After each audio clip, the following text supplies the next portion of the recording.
So if you just take protein in, you run the risk of your body not utilizing that protein to do what it's supposed to turn over muscle tissue. Where if you take protein and carbohydrates, that carbohydrate is going to satisfy the muscle glycogen. It's going to quell the cortisol and the stress of that exercise and let protein and the amino acids go in and turn over that muscle tissue. Welcome to the Lynchfit podcast. I am co-host and producer Nick Skolnick. Thank you so much for joining us. Today, we'll be talking about how to use carbohydrates in your workout plan. Pre-workout, post-workout, where do they go? Even if you're not working out, we'll be addressing that too. Join us now as we talk about carbohydrates. Mike, how's it going?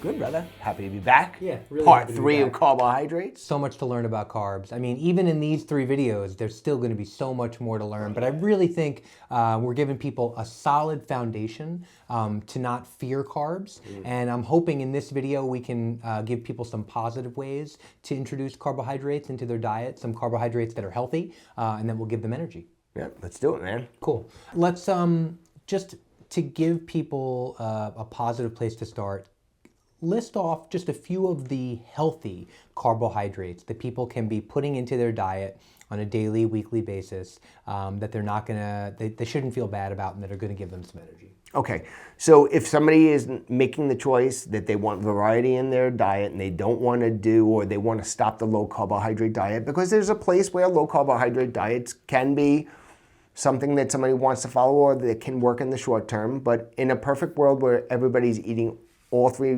macronutrients, we're going to start with your starches, and that's going to be your sweet potatoes, yams, red skin potatoes, baked potatoes, preferably with the skin, washed skin, organic potato. You would have your class of legumes, which are peas, lentils, beans, pulses, and then you have your whole grains, which are going to be, buckwheat and different types of rice, brown rice, red rice, black rice, quinoa, oats, oat bran, and these carbohydrates can be interchangeable, and you can kind of just pick them and put them where you want to, and the starch is going to be bulky, it's going to take up a lot of room in your stomach, it's going to have that fiber that we spoke about in the other video, and they taste delicious too. I mean, this doesn't always have to come back to performance and science or whatever. Sometimes it's just like, it tastes real fucking good, right? So those are going to be your starch, and that's going to satisfy most of your carbohydrate needs from a performance standpoint and from a satiation point. Now you move into your vegetables, and if it's green, go, right? There's a couple of vegetables that aren't green but act like green vegetables, and in my mind, green vegetables are free, like we spoke about in the last video, but you have things like cauliflower or yellow squash or zucchinis, different types of zucchini, or what's the one I'm thinking about right now? It's purple. Eggplant, thank you. And those vegetables aren't green, but they act just pretty close to green vegetables, where they don't have any sort of blood sugar spike, loaded with vitamins and minerals and fiber, help with avoiding colon cancer and different types of cancer, and lowering cholesterol potentially. And for people who are veggie-phobic, I mean, you'd be really surprised at how tasty some of these veggies can be with just a little bit of, olive oil or avocado oil and salt.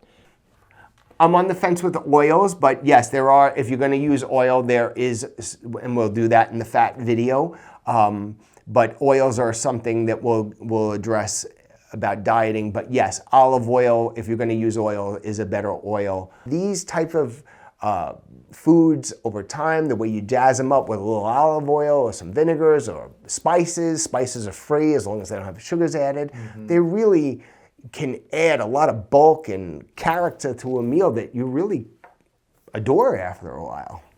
Okay, so we got some beans, some green veggies in there. You said sweet potatoes, quinoa. Did you say oats? Did I make that up? Yeah, oats, oat bran, if somebody doesn't have celiac disease or they're not gluten intolerant, which both of us are gluten intolerant, and I think a lot of people would do well if they steered clear of gluten, but that will be another video. But if some people do well with it and they have no problems, then a good whole grain, whole Wheat product would be fine too. You know, I probably would say to stick more. That's one place where you would want to go organic, because they can spray some of those crops with a lot of what's called glyphosate, which you want to kind of avoid.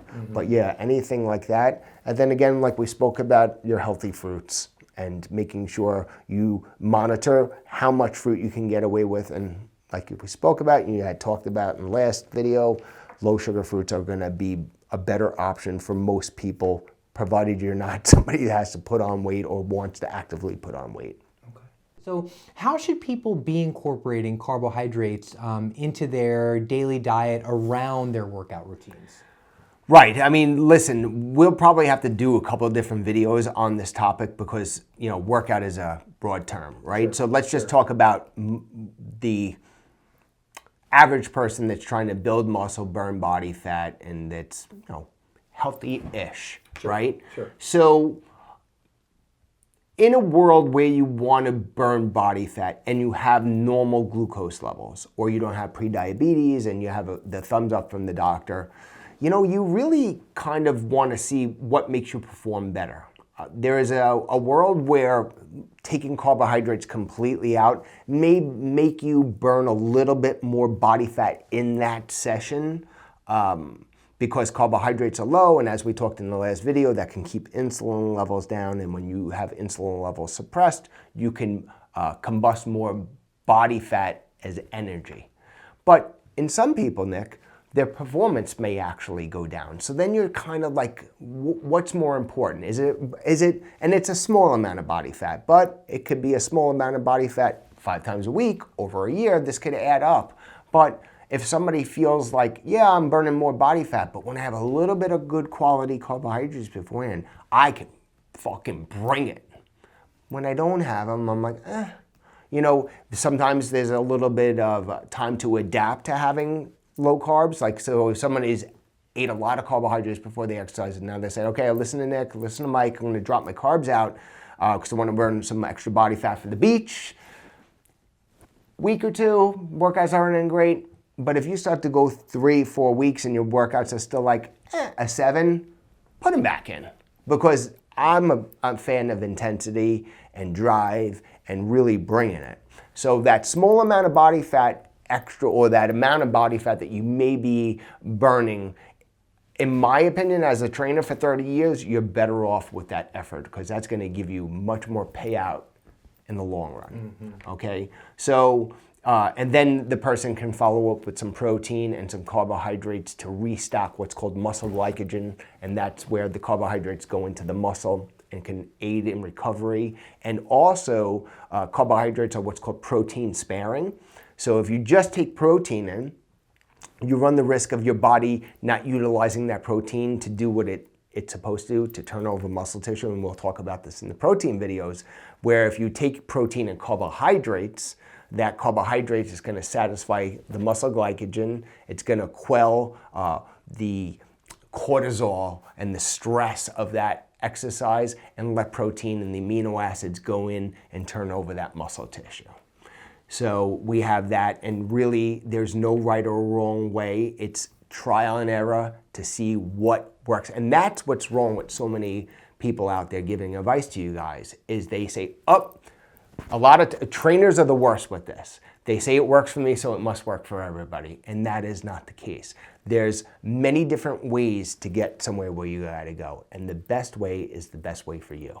And the only way to do that is trial it out, take notes, take mental notes, and then go ahead and keep on working with that until it doesn't work anymore. And it may work forever, you know? And then you have people that are trying to actively build muscle. They may be underweight. They may work road construction and they want to build up, or people may have told them they're too thin or whatever, and they want to, then those people are going to be in a much better position to sandwich or pair, or you think about like a sandwich bread, right? There's a piece of bread and then there's whatever you're putting in that sandwich and there's the bread on top. And that's the way you look at your training. Here's your training, and you front load the carbohydrates and proteins For some people, they could do it 30 minutes beforehand. Some people need like an hour or two to digest, depending on how fast their digestion is. And then they put that other piece of bread, i.e. a protein and carbohydrate, after the training. And what that does is gives them a little bit of fuel to activate all the pathways and that explosive nature of that training, and then that protein and carbohydrate comes in to aid the recovery. So though, in my mind, somebody who is doing high intensity sprinting, really heavy strength training, or actively trying to build muscle, whether they're a woman or a man, they're gonna be in a place where, you know, provided they're not working out at like 5:30 in the morning, then somebody might not want to wake up at 3:30 in the morning to eat a meal, but they want to have a pre-training of carbohydrates and protein with a post-training of carbohydrates and protein. So those are just two people. I mean, that speaks to about 80% of the population, provided they have no health issues or something like that.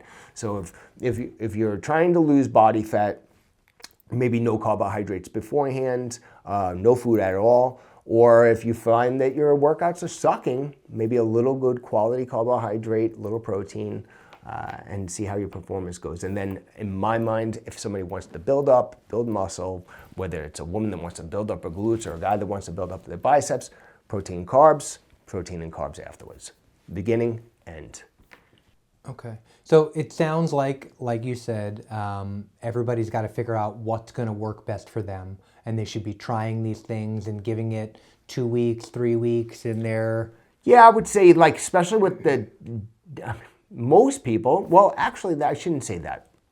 There are some people, if they eat the wrong types of carbohydrates or they're insulin resistant, if they have some carbohydrates before the training, they might feel that they go low blood sugar in the middle of the workout. And that won't happen to most people, but the low carb is a place where I think people have to be really more mindful in tracking how they feel and perform.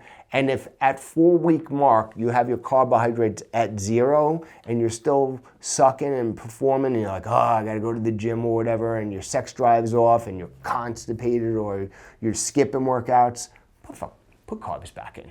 Put carbs back in, I don't care what they say. You know, and you know what? And some people it works great for, and they advocate that this is the way to do it, it's the only way to burn body fat, blah, blah, blah. Don't listen to the noise. Listen to yourself. Your body will let you know. So to answer your question, about 2-4 weeks after that, you're not adapting. There's a problem. Okay. Now, for people who aren't currently exercising, but of course are working their way up to that, but they have a bit of weight to lose and they want to start this journey, how should they be using carbs in their diet?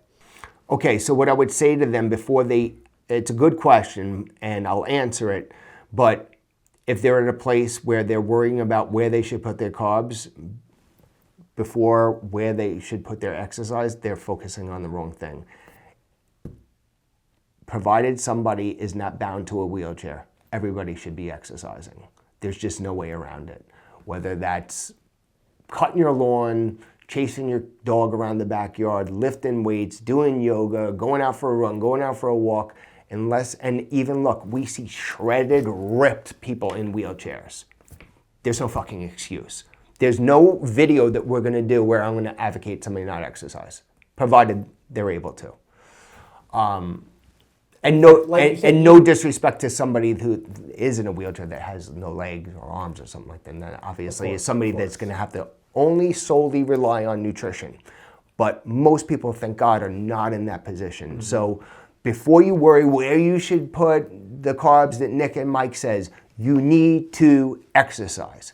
But I'm gonna answer your question. It really depends where their health challenges come. Because if you're not exercising and you're past the age of 30, whether you know it or not, you have some sort of health challenge. And if you don't think you do, you need to go see your doctor or maybe get a new doctor, because there's just no free lunch for anybody, right? So I would say that if somebody's underweight or a normal weight, then they could put these healthy carbohydrates that we talked in the last video about, or 2 videos back, they can kind of just put them in what makes them feel best, what makes them stick to their healthy way of eating.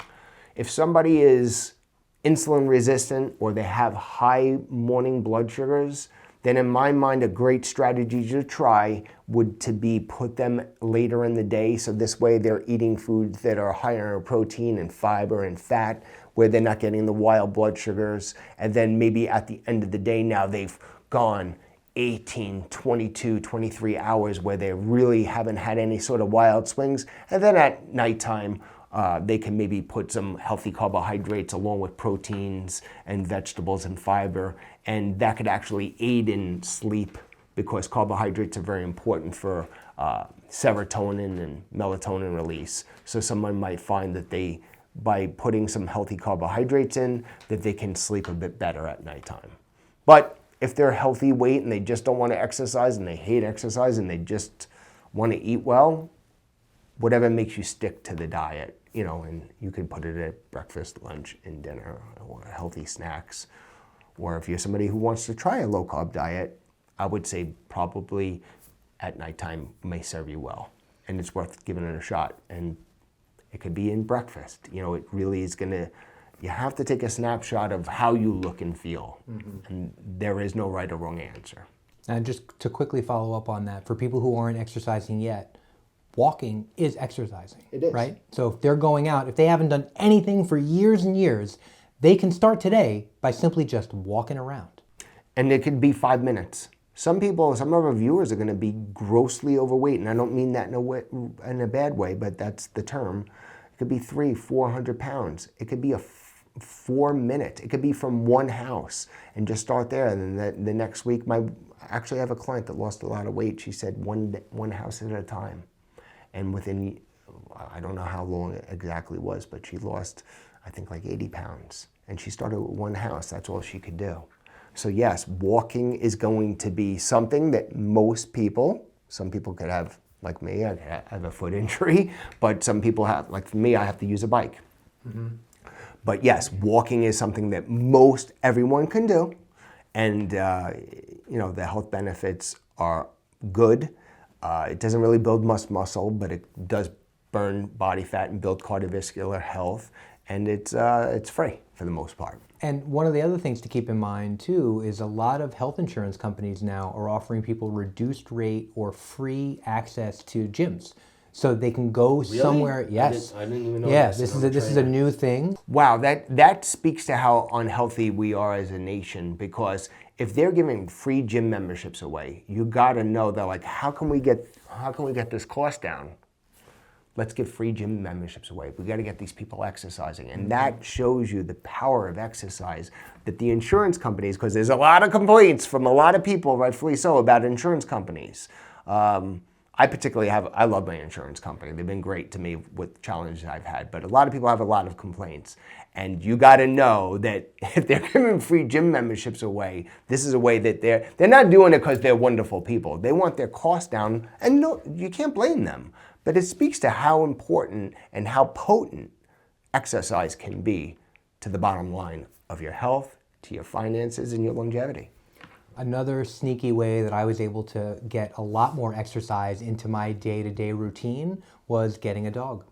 I got a dog, and my steps went from 2,500 to 13,000. I mean, it was crazy, and it brought a lot of love into my life. So if you have, the ability financially to support a pet in your life, a dog can be a really good way to get yourself out there. Because if it's hot, if it's cold, if it's raining, it doesn't matter. That dog has still got to take a poop. So you got to get that dog outside. So you got to go outside. So you put on the layers and you do it. And even when you don't feel like doing it, you do it. And so that's a really good way for people to just get out there, and if they've done nothing, that's a start. Yeah, it's crazy. I didn't even think about that. Like, at the end of my day, sometimes I'm like, I even, believe it or not, I get lazy, Nick. I don't believe it. Yeah, I don't want to call it lazy. I get tired sometimes, right? But I do get like where I'm like, I just want to just watch Netflix, right? Of course. And we have our new dog, Carrie, and he comes over with that squeaky toy. He's like, wah, wah, wah, wah, wah, and he wants to go and go and go. And I never even thought about it. I bet you burn probably an extra 100, 150 calories a day that I wasn't burning when my dog Rocky passed away last year, and we didn't have a dog for a year, so I was probably burning less, 100, 150 calories less. And me, the trainer, 30 years trainer, I never even thought about that. So yeah, it's crazy where you can get these little tiny activities and pull the sugar in here, and it all adds up, brother. It all adds up. A little sugar out, a little walking in, a little exercise in, and again, you go and you look back from a picture of yourself 6 months ago, a year ago, and if you're making these small changes, you will be really surprised at the positive changes you see in the mirror and you see in the pictures from a few months back, right? Yeah.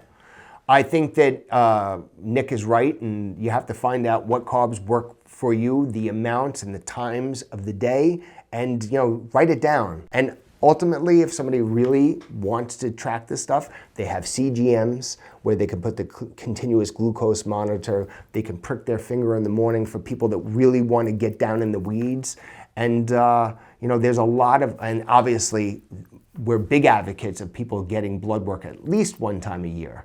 And this is going to be a way for you to monitor and be assured that carbohydrates are something that are not the devil, that are not damaging your health and actually fueling you and making you leaner and having a more robust sex drive and all the things that come along with having a thing called a well-balanced diet. And which includes carbohydrates. Absolutely. I love carbs. A life without carbs, I've done it, man. It's again, how long can you go? Yeah, for a short amount of time, if you have to do it for health reasons, but it's no way to live. And I've said it, I know I've said it, and I will always say it, and people will challenge me on this, but I don't give a shit. When you're not feeling good, when you have, an illness, and you go to that hospital, there's a thing that they put on that hook, and they put in your vein. It's called an IV. And in that IV is sodium and glucose. They don't give you a stick of butter in there. They don't give you a steak in there. They don't give you any, and anybody that's ever needed an IV, you actually literally come alive within minutes of getting that glucose and that sodium into your body. So it just goes to show you that I think we need carbs. All right, I think that's a really great place to wrap it up. I want to challenge our viewers this month to take note of what you're eating, what you're putting in your body. Really look critically at what processed carbohydrates, what simple sugars you're putting in your body, and try to take them out slowly. Not all at once, not changing your lifestyle in one day. Slowly but surely, start today. Very small increments, and you'll see major changes over the course of the next year of your life. And nothing is a better guide or gauge than the mirror, Nick. And if people can't look in the mirror and be honest with themselves, or see, some people can't see the changes in a positive way. Women are really hard on themselves. I've had women that lose 20, 30 pounds and they tell me they see no difference. But most people can see the difference in the mirror. You could also track it through blood work. Pictures are worth 1,000 words, like the old saying goes. So really, these are ways to know whether the carbohydrates are benefiting you through your energy levels, sex drive, hair growth, the mirror, and we're big advocates of everybody at least getting your blood done once a year. And the blood doesn't lie. I always say the blood is the river of life, and that will tell you how those carbohydrates are affecting your health, and then your performance and the way you look and feel. I love it. I learned so much about carbs over the last couple of videos. Any last words that you want to leave with people? We don't want anybody confused, so hopefully that this information has helped you and that you can eat carbohydrates without fearing them. And if there's topics on carbohydrates that we haven't addressed, or you'd like us to do a bit of a deeper dive and get a little bit more nuancy, provided we have the answers for you, we'd like you to leave the comments below and ask us anything that we may have left out, because I'm sure that there's other stones that could be turned over as far as carbohydrates go. Moving on, the next video, the next few videos will be on fats and proteins. Yeah. And so I think once we've kind of looked at all of the 3 macronutrients, that'll leave people with a really good foundation. We want to be eating all the macronutrients in a way that keeps us healthy, happy, energized, and living a long life. Absolutely, Nick. There's no better way. All right. You want that balance, and you want balanced energy. Nothing beats having amazing energy. Well, thank you, Mike, and thank you all for joining us. Thank you, everyone. Like the video, subscribe, hit the bell notification so you don't miss any videos in the future.